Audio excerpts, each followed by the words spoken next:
Bom dia, Deus abençoe a cada um de vocês aqui conosco, aqueles que nos acompanham também através da transmissão online.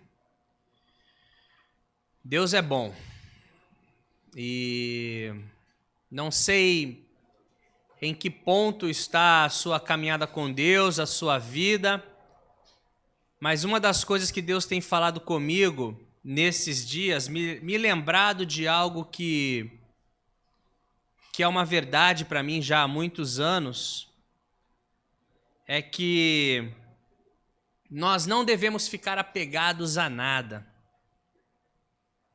né? E apegados, principalmente eu digo a coisas, a bens. De repente o Senhor está querendo falar algo com você, mas você está muito apegado a algo, não quer largar de jeito nenhum, né? Porque você colocou esforço ali, porque você pediu por aquilo, o que quer que seja. Mas existem momentos nas nossas vidas em que o Senhor ele quer nos direcionar, né? Ele quer colocar o nosso foco em algo novo, ou então em algo que era para ter o nosso foco, mas perdeu, porque outras coisas estão dividindo a nossa atenção. Então eu queria encorajar você com isso, né? Algo que Deus tem falado comigo.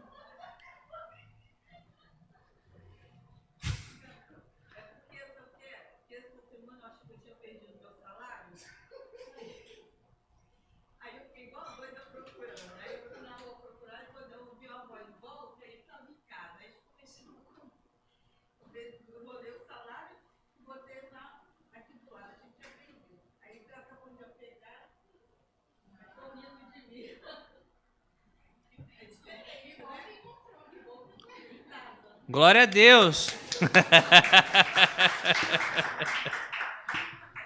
Ai, meu Deus, mas essas duas são... Aí saíram rindo assim, agora olha lá. Quero ver a cara dela séria agora.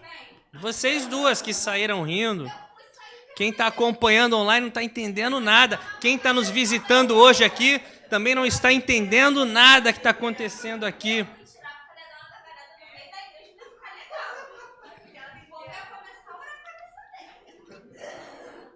Vamos lá, vamos voltar ao foco de novo.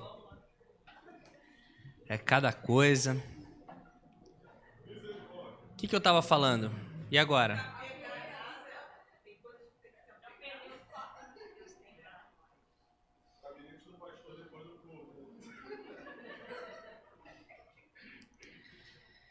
Essa turma é uma graça. Mas é isso, né? Que a gente realmente não se apegue às coisas. Deus quer mostrar, direcionar, e aqueles que estão sensíveis à voz do Senhor, né, vão perceber e vão desfrutar da vontade de Deus nas nossas vidas, que é boa, perfeita e agradável. Quando algo bom entra no lugar da melhor coisa, aquele algo bom se torna algo ruim. A melhor coisa é sempre o mais importante. Eu vou orar mais uma vez. Senhor, eu peço que o Senhor direcione esse tempo agora de estudo da Tua Palavra, que a nossa concentração, nosso foco, meu, ó Deus, esteja na Tua Palavra, aqueles que me ouvem focados também, Senhor, que o Teu Espírito fale conosco, que o Teu Espírito nos direcione, que o Senhor venha de encontro às nossas vidas essa manhã, Pai. Eu peço que o Senhor me capacite para compartilhar e ensinar a Tua Palavra, em nome de Jesus. Amém. A Bíblia diz que a fé ela vem pelo ouvir e ouvir da Palavra de Deus, né? A Palavra de Deus, o Senhor a exalta acima do seu próprio nome. Tá tudo bem, tá bom. Vamos lá, Hebreus capítulo 1. Nós começamos domingo passado o livro de Hebreus, capítulo por capítulo, versículo por versículo. Domingo passado nós vimos os primeiros 3 versos. E hoje nós vamos terminar o capítulo, se Deus quiser. E como nós falamos, né, esse livro foi escrito ao grupo dos hebreus, aos judeus, homens e mulheres que se converteram a Cristo, mas que, por algum motivo, alguma ameaça, corriam o risco de voltarem à prática do judaísmo. Corriam o risco de abandonar, né, Cristo, a essência do evangelho, para se voltarem de novo para as tradições, para os rituais. E isso é um perigo até hoje. Pessoas que recebem a Cristo, nascem de novo como Senhor e Salvador, mas não se aprofundam nas verdades do evangelho e continuam supersticiosas. Tem homens e mulheres que vão procurar no horóscopo, que vão procurar em coisas assim que não tem nada a ver com a palavra de Deus. Por quê? Porque não estão firmados na sua fé.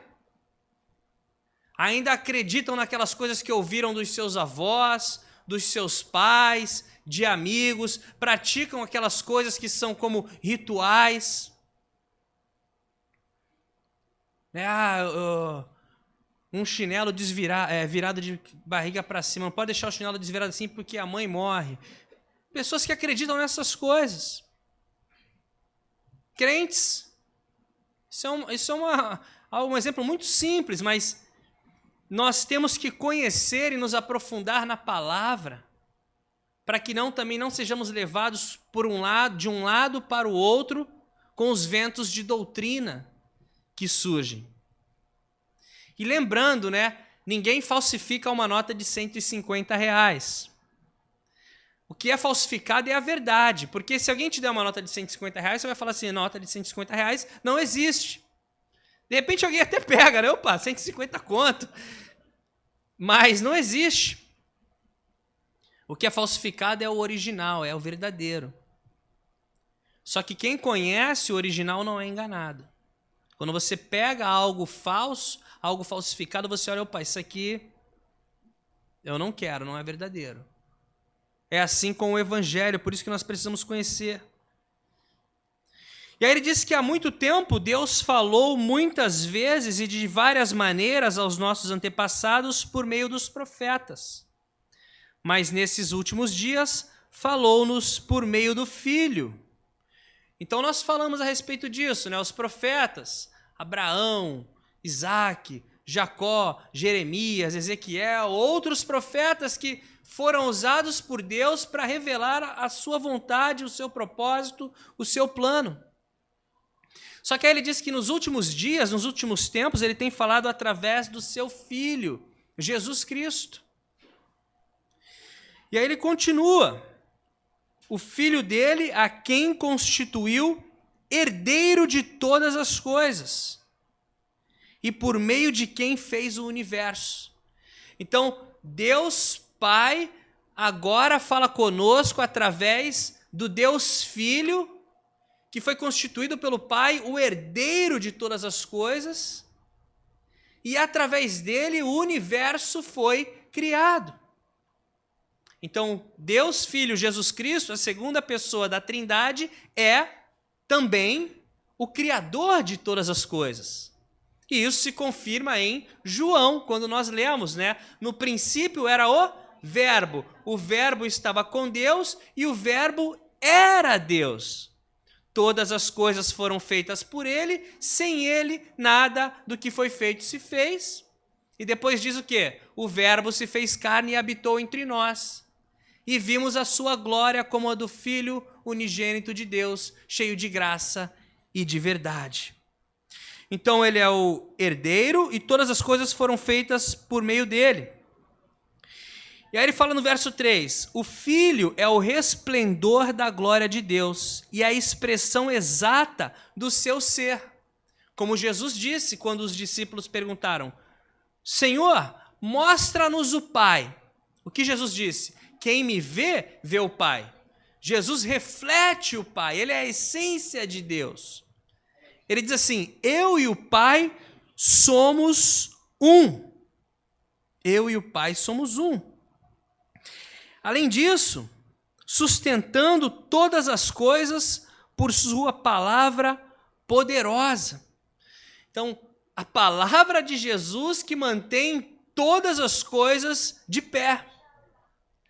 Olha quanta coisa nós estamos vendo só nesses primeiros versículos aqui de Hebreus. E mais, depois de ter realizado a purificação dos pecados, ele se assentou à direita da majestade nas alturas. Então Jesus é eterno. O que significa que ele é eterno? Ele sempre existiu, não tem início nem fim. Criou todas as coisas, mas um dia ele, o Verbo, se fez carne e habitou entre nós. Jesus deixou a sua forma divina, Deus, e se transformou, se fez em forma humana. Nasceu, viveu, cumpriu o seu propósito na cruz do Calvário, que foi morrer na cruz pelos pecados da humanidade, realizando a purificação dos pecados. É isso que ele quer dizer aqui. Depois disso, ele diz que ele subiu aos céus, e se assentou à direita da majestade nas alturas. Ele volta ao seu lugar de origem, volta ao céu e agora está sentado à destra de Deus Pai. E aí nós pegamos o versículo 4, o início dessa manhã. Tornando-se tão superior aos anjos, quanto o nome que herdou é superior ao deles. Então, Jesus, o herdeiro, o Criador, todas as coisas se sustentam através da sua palavra, vem a esse mundo, paga pelos pecados da humanidade, ele morre na cruz pelos nossos pecados, volta ao céu, está à direita do Pai e recebe um nome que está acima de todo o nome, nos céus, na terra e debaixo da terra. O nome de Jesus é maior, a essência de Jesus, quem é Jesus, é maior do que qualquer ser ou pessoa que existe ou que já existiu. Então nós vimos que Cristo é o herdeiro de Deus, é o Criador do universo, ele revela a glória de Deus, ele mantém todas as coisas de pé por causa da sua palavra. Esse mundo só não é um caos total e destruído porque ele ainda mantém esse mundo de pé. Veio para nos resgatar, ele reina e é supremo, e recebeu um nome que está acima de todo nome. A superioridade de Cristo é demonstrada através do seu nome. E por que ele está falando isso? Porque havia um perigo naquela época para aqueles homens e mulheres de colocarem o foco na coisa errada. E quando você coloca o foco em algo errado, aquela coisa cresce e o que era mais importante que deveria ter o seu foco, diminui. Já viu quando você coloca o foco no teu problema? Na situação que nós estamos vivendo, aquele problema se torna um problema enorme e Deus se torna pequeno nas nossas vidas. Então o foco precisa estar na pessoa correta, em Deus. E o perigo era que eles poderiam ou tinham a tendência de adorar a anjos. Até hoje. Até hoje. As pessoas falam muito de anjo. A espada de fogo do anjo, o anjo poderoso, Existem anjos, a Bíblia fala a respeito dos anjos. Só que os anjos não podem ser adorados. Jesus é maior do que os anjos. E um outro perigo que havia também, e ele precisa combater, é a ideia de que Jesus era também um anjo poderoso. E Jesus não é um anjo.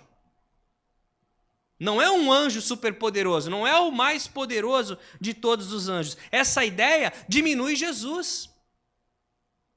Jesus é o herdeiro, Jesus é o Criador.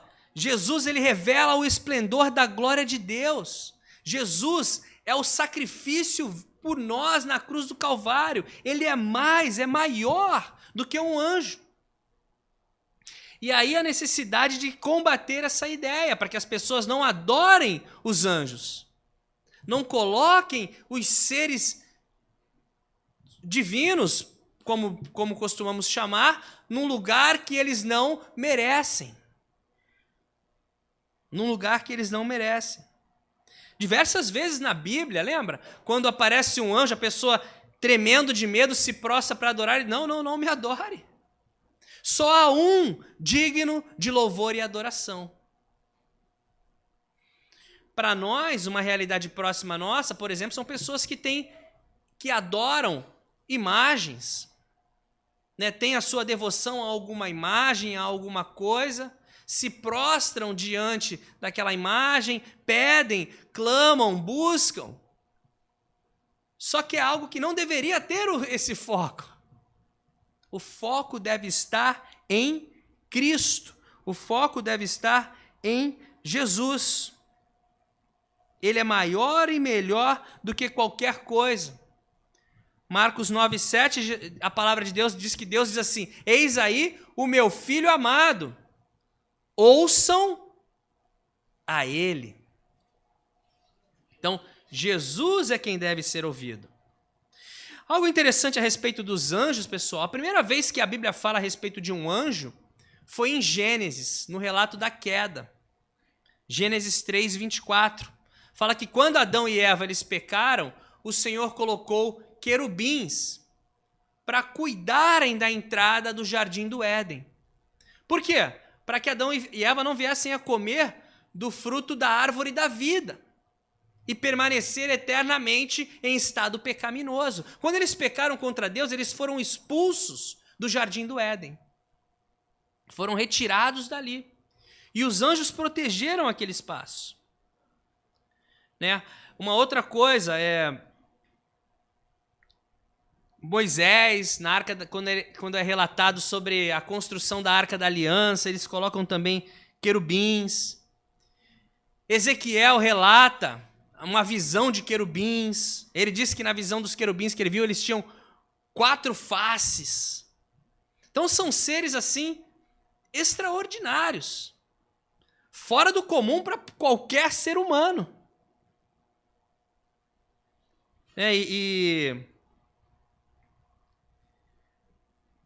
Um anjo significa enviado, mensageiro. Existe o arcanjo Miguel, né, que é um anjo muito poderoso, que diz que arcanjo significa o anjo dos anjos, que ele é muito poderoso. Guarda a nação de Israel. Imagina, um anjo que tem a função de proteger uma nação. Só que eles são anjos, têm a sua função e são inferiores a Cristo. Inferiores a Cristo. Verso 5 de Hebreus fala assim: pois, então, voltando no 4, tornando-se tão superior aos anjos quanto o nome que herdou é superior ao deles. Pois a qual dos anjos Deus alguma vez disse: tu és o meu filho e hoje te gerei.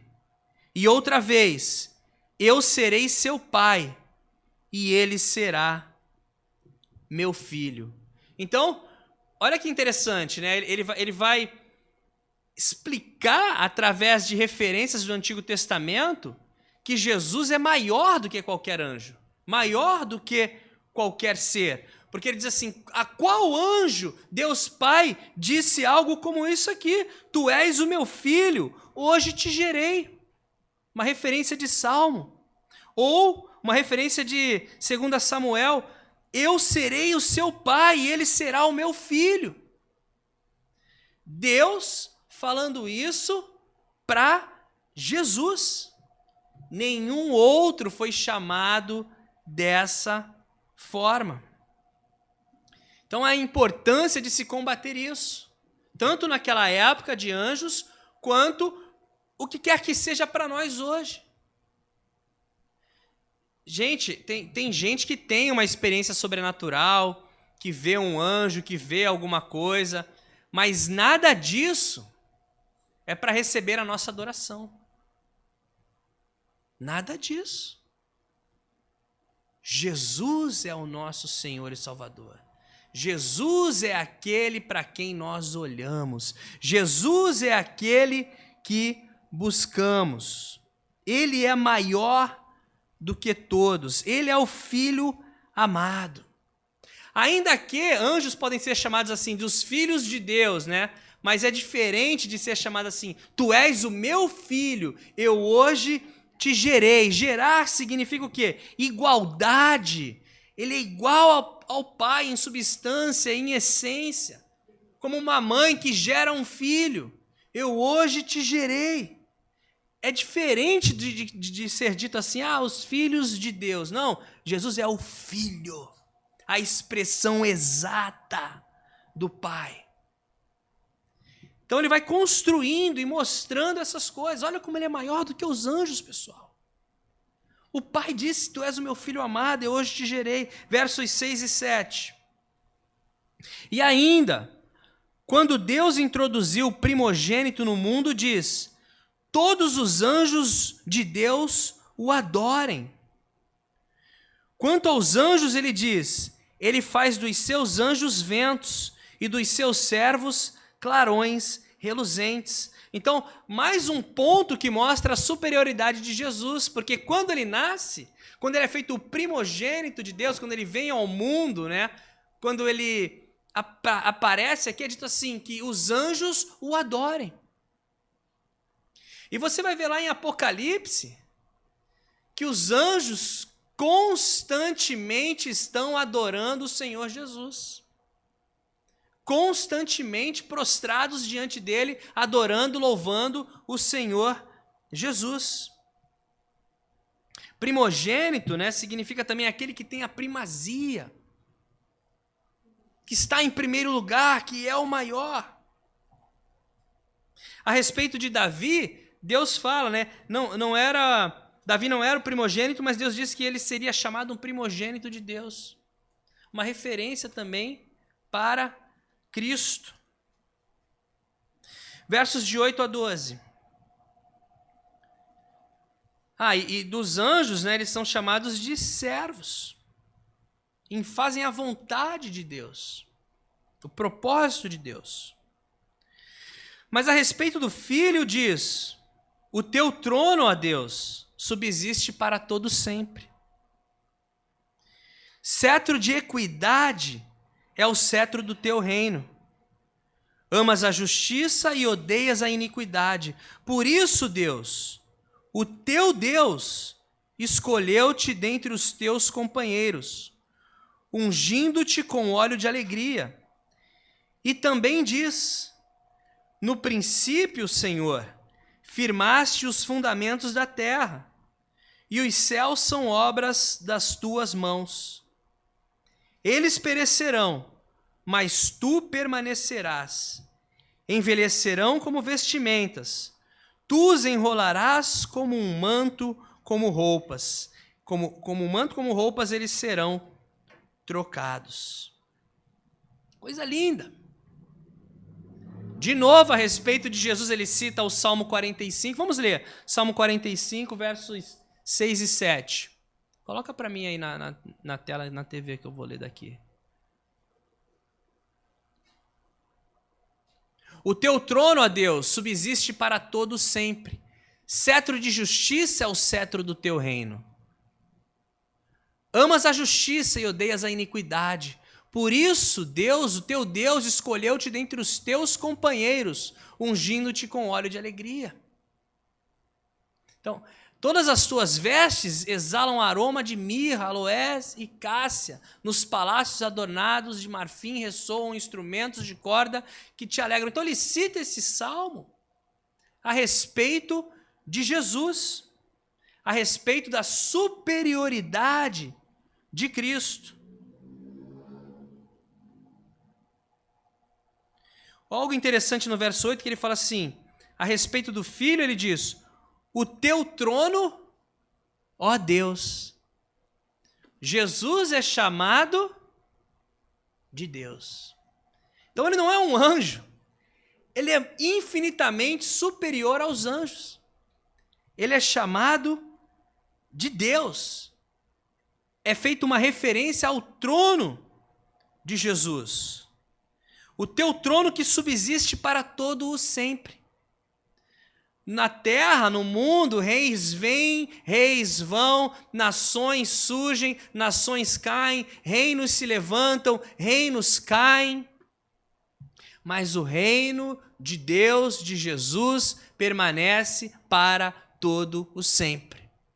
É certo chamar Jesus de Deus? Sim, o salmista o chama de Deus, ele é Deus. João o chama de Deus. Ele próprio diz, eu e o Pai somos um. Foi por isso que os fariseus quiseram matar Jesus. Quando ele diz assim, eu e o Pai somos um, eles o acusam de blasfêmia. Porque eles dizem assim, como é que um homem comum está se colocando na posição de Deus, está se chamando de Deus, dizendo ser Deus? E ele dizia que ele era Deus, e todos reconhecem isso. Subsiste para todo sempre cetro de equidade, de respeito, de verdade, de justiça. No reino de Cristo, no reino de Deus, não existe injustiça. Por que tem tanta injustiça nesse mundo? Porque Satanás agora é quem é o príncipe desse mundo. Satanás é quem influencia esse mundo. Ele, as potestades, os principados, que influenciam a vida das pessoas, que influenciam líderes mundiais, que influenciam a mídia, que influenciam tudo isso que nós vemos, contrário ao reino de Deus. Tudo isso que nós vemos na televisão, contra a palavra de Deus, nas séries, em filmes, em novelas, em shows, em tudo isso que nós vemos contrário à palavra de Deus é a influência maligna, influência demoníaca, contrária à palavra de Deus. Por isso que a palavra de Deus vai dizer para mim e para você o quê? Não se amoldem, não sejam formados pelo padrão desse mundo, mas sejam transformados através do quê? Da renovação da sua mente. Como é que a mente do ser humano é renovada? Através do Espírito Santo, através da palavra de Deus. As pessoas são levadas pelo fluxo desse mundo. O que o fluxo desse mundo vai ensinar? Vai ensinar que isso aqui é certo.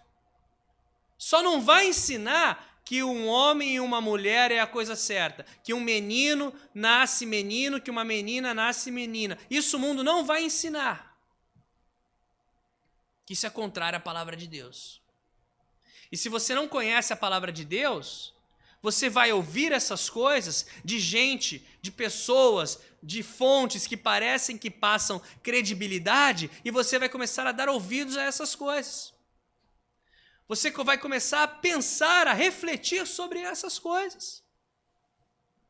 E um dia você vai parar e vai se encontrar assim, poxa, mas será que realmente o menino nasce menino mesmo? Será que realmente os meninos são meninos? Será que as meninas... A palavra de Deus diz o quê? Os fez homem e mulher. Você não precisa refletir sobre essas coisas. É uma verdade bíblica.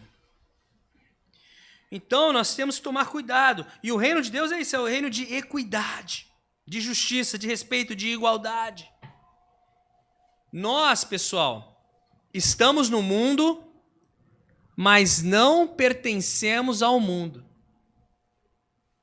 E a oração de Deus para nós é: livra-os do maligno. Não peço que os tirem do mundo, mas que livrem-os do maligno. Por que ele não pede que nos tire do mundo? Porque existem pessoas nesse mundo que estão perecendo e que precisam de nós, que nascemos de novo. Nós que tivemos os nossos olhos espirituais abertos para a verdade. Não é verdade? Outrora nós vivíamos para os prazeres desse mundo. Outrora nós estávamos, nessa época, desesperados para pular o carnaval. Chegou o carnaval, que fantasia, com que roupa eu vou? Outrora nós vivíamos para isso, mas chega um momento que nós nascemos de novo, que os nossos olhos foram abertos. Nós conseguimos entender e discernir entre o certo e o errado, entre o que vem de Deus e o que vem da carne, entre o que é para edificar e o que é para destruir. E aí o Senhor vai abrindo os nossos olhos. Nós estamos aqui com um propósito. Eu, você, cada um de nós. É amar as pessoas e, acima de tudo, proclamarmos a verdade do Evangelho. A grande comissão, o grande chamado. Ide por todo mundo e proclamai o Evangelho.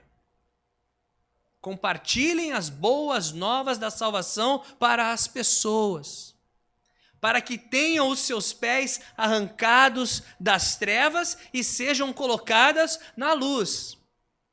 Você hoje que conhece a Cristo não é grato por alguém que chegou em você e falou do Evangelho para você? Eu sou muito grato por alguém que persistiu atrás de mim, que foi frequentemente me buscar, me acompanhar, perguntar como eu estava me sentindo, como é que estavam as coisas, ter paciência comigo, me ajudar nos momentos difíceis.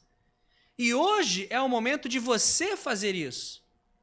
Discipular, compartilhar a verdade do Evangelho, o amor da palavra de Deus, mostrar para as pessoas a necessidade do reino de Deus, do novo nascimento.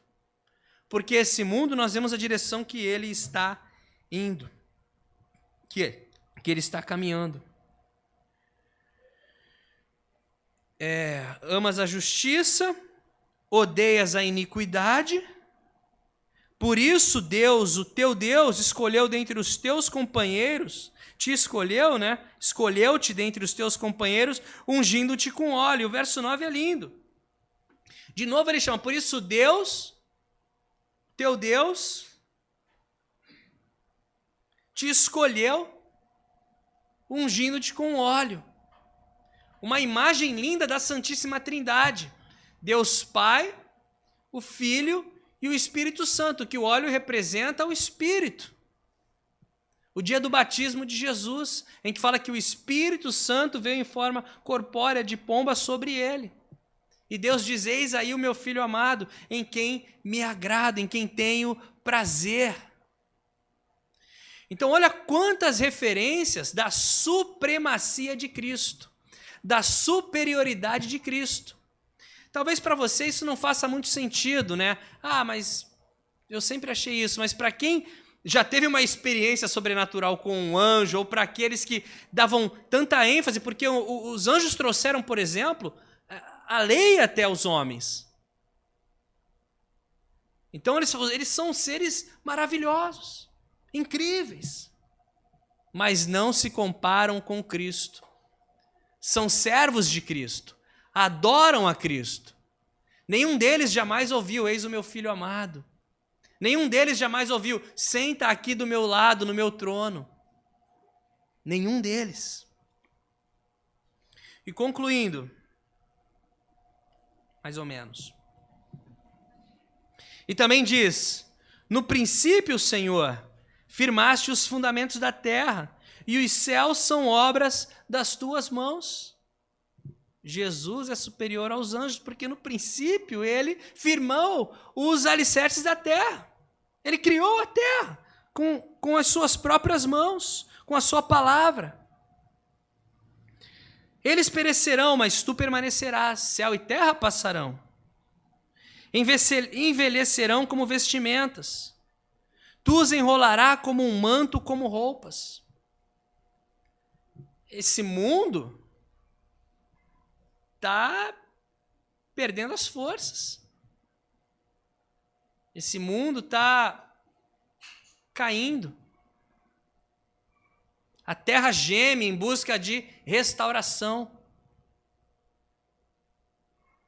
de transformação. Mas Jesus permanece para todo sempre. Eles serão trocados, mas tu permaneces o mesmo. E os teus dias jamais terão fim. E aí, concluindo esse capítulo, os últimos 2 versos.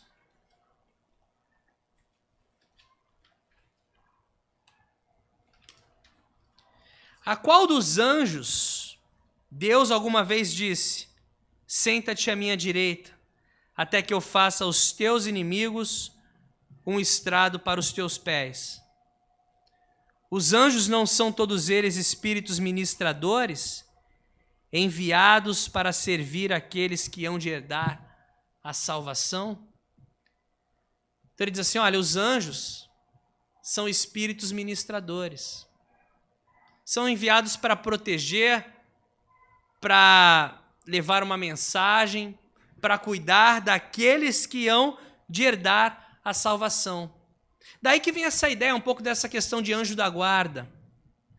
A Bíblia não fala especificamente de anjo da guarda, mas diz que os anjos são espíritos ministradores, enviados para cuidar daqueles que hão de herdar a salvação. E talvez em algum momento você possa ter experimentado um anjo da guarda na sua vida. Manifestado de forma espiritual ou até mesmo de forma corpórea humana. A palavra de Deus fala que alguns hospedaram anjos e não perceberam. Alguns tiveram pelo seu caminho anjos e não perceberam. Ou perceberam. Eu estava ouvindo uma história de uma mulher e ela dizendo sobre o momento que ela foi para Jerusalém com a filha. E ela disse que a filha era cega de um olho. E lá tem aqueles... igual tem aqui no centro da cidade, VLT, né? E ele passa assim, se você não estiver atento, ele te leva, né? E lá é parecido. E a menina, como ela era cega de um olho assim, ela ficou numa posição, tentando chamar a mãe, que ela não viu. E a mãe gritando desesperada, longe, para que o VLT estava chegando. E disse que um homem chegou e tirou a filha dela. E depois elas procuraram o homem e não acharam. Ela acredita isso a um anjo que a ajudou. Esse tipo de situação acontece. Esse tipo de situação acontece. Mas ainda que aconteça, a palavra de Deus vai nos dizer o quê? O filho é maior. O filho é o herdeiro. O filho é Deus. O filho é o Senhor. Os anjos seguem as ordens do filho. O filho é quem deve ser exaltado. Só que você imagina para essas pessoas, né? Mais próximas da época de Cristo, ali no começo, como é que eles vão visualizar tudo isso que nós falamos a respeito do filho de um carpinteiro? A respeito de um filho de uma jovem moça muito simples. Como é que pode esse cara que a gente conhece, esse homem que a gente ouviu falar, conhecemos as suas origens, como pode ele ser Deus? Como pode ele ser Senhor? Como pode ele ser o herdeiro de todas as coisas? Como pode ele ser o resplendor da glória de Deus? Como pode ele ser o próprio Deus? Então é difícil para as pessoas enxergarem isso. Para nós, né, nós temos essa imagem diferente de Jesus. Nós crescemos ouvindo isso, de certa forma. Mas ainda que ele se fez um de nós, ele não deixou de ser quem ele sempre foi. O Deus eterno, que falou e as coisas vieram à existência, que está agora sentado ao lado do Pai, cujo nome está acima de todo nome, e um dia todo joelho, toda língua se dobrará e confessará que Jesus Cristo é o Senhor. Uns para salvação, outros para condenação. Um dia, aqueles que não aceitaram Jesus vão estar diante dele, vão confessar que ele é Senhor. mas não tem a salvação. Porque o momento da salvação é hoje. O momento de aceitar Jesus como Senhor e Salvador é hoje. O momento de olhar para si, para dentro do coração e dizer, eu sou um pecador, eu preciso da remissão dos meus pecados, eu preciso de arrependimento, eu preciso de Jesus na minha vida como meu Senhor e Salvador, é hoje. Hoje é o dia da salvação. E eu encorajo você, se você ainda não conhece Jesus como teu Senhor e Salvador, se você ainda não aceitou Jesus, se você ainda não nasceu de novo, aproveite, essa é a oportunidade de olhar para a cruz de Cristo, de olhar para o sacrifício do Filho de Deus, como nós lemos aqui, aquele que realizou a purificação, o perdão dos pecados, e dizer, Jesus, eu sou pecador, eu preciso de Ti, eu reconheço que o Senhor morreu na cruz pelos meus pecados, entra no meu coração e transforma a minha vida. Entra no meu coração e transforma a minha vida. E você vai perceber que Jesus passa a ser amigo. Além de Senhor, Ele é amigo. E você vai poder clamar a Ele. No momento de angústia, Jesus me ajuda. No momento de dificuldade, Senhor, eis-me aqui. Esse momento que a gente passou agora lá em casa, né, do bebezinho que a gente perdeu. O que conforta o nosso coração, gente, é Cristo. O que ajuda você a passar por um momento de angústia é o Senhor Jesus. Lembra que nós falamos domingo passado? A diferença do cristão para outra pessoa é que a casa do cristão é edificada sobre a rocha. Porque tribulações, dificuldades, desafios vêm contra qualquer casa. Se alguém disser para você assim, agora você é crente, sua vida é 1000 maravilhas, só vitórias, isso não é verdade. Isso não é verdade. Se você está passando por tribulação, se você está doente, é porque você não tem fé. Isso não é verdade. Isso não é o Evangelho. A verdade é que Jesus promete estar conosco todos os dias das nossas vidas. A verdade é que o Espírito Santo vai nos confortar, nos consolar, nos dirigir em toda a verdade. E vai te ajudar, vai me ajudar, vai nos ajudar a passar por momentos difíceis como esse. Todos nós vamos passar por momentos difíceis. Não gostaria de dizer isso para você, mas essa é a realidade. Mas tudo posso naquele que me fortalece. Todas as coisas são possíveis para aqueles que creem. Se creres, verás a glória de Deus. Todas as coisas cooperam para o bem daqueles que amam a Deus, mesmo as que parecem um desastre nas nossas vidas. Você ama o Senhor? Você confia no Senhor? Então, descansa em Deus. Ele está no controle. E como nós vimos hoje, Jesus é superior, supremo, também em relação aos anjos. Senhor, eu te agradeço pela tua palavra essa manhã. E eu oro, Deus, que de alguma forma o Senhor tenha ministrado aos nossos corações, com entendimento, com clareza, Senhor, com a profundidade da tua palavra, Pai. Que cada um de nós aqui tenha convicção de quem Jesus é, do que Ele fez e da importância que Ele tem nas nossas vidas. Senhor, eu peço pela tua graça sobre essa igreja, Deus. Tua palavra diz que se o Senhor não edificar a casa, em vão vigia o sentinela, Deus. Então que o Senhor continue edificando essa casa, edificando principalmente cada um dos nossos corações, dos corações dos nossos filhos, Senhor. que a cada dia nós entregamos eles nas tuas mãos, pedindo que o Senhor os abençoe, que o Senhor os fortaleça, que o Senhor traga entendimento a cada um deles. Continua fazendo a tua obra nas nossas vidas. É o que eu te peço em nome de Jesus. Amém. São mais alguns momentos.